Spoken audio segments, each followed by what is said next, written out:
প্রিয় দর্শক, আসসালামু আলাইকুম। দ্বিতীয় পর্ব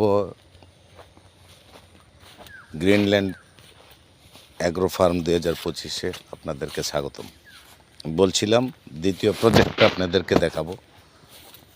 তো দ্বিতীয় প্রজেক্ট হলো আমাদের গ্রিনল্যান্ড অ্যাগ্রো ফার্মের 2025-এর এটা হলো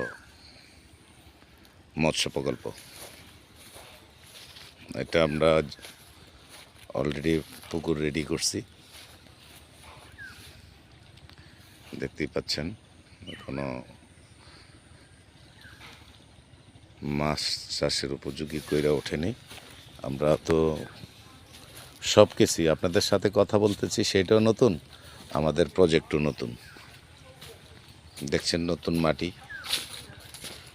মাটি পুকুর কাটা হয়েছে এখানে।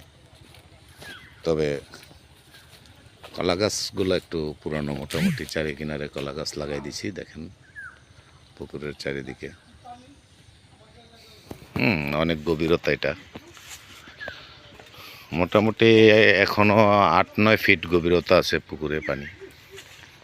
পুরাটা মাটি কেটে যে বিশাল উঁচা করা হয়েছে এখানে।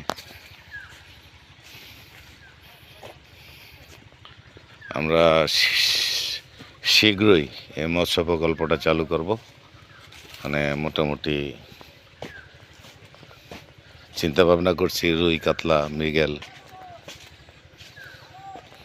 এরকম দিব। তারপরে আপনাদের অভিজ্ঞতাও কাজে লাগাবো।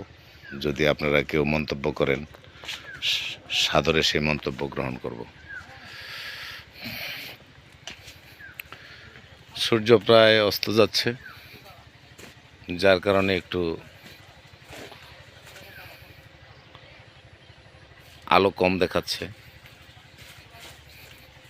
জি, মৎস্য প্রকল্প সেকেন্ডে আবার আপনাদেরকে আমরা ডেইরি প্রকল্পটা দেখাবো।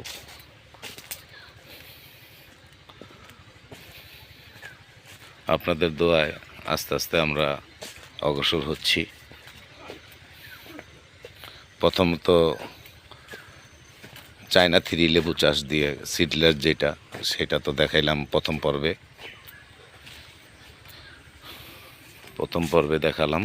যেটা যদি কোনো ভাই দেখা থাকেন তাইলে বুঝতে পারবেন, প্রথম থেকে দেখলে আশা করি আমাদের সাথে থাকবেন। তাইলে আপনারা আস্তে আস্তে দেখতে পারবেন আমরা কিভাবে আগে যাচ্ছি। যদি কোনো ভাই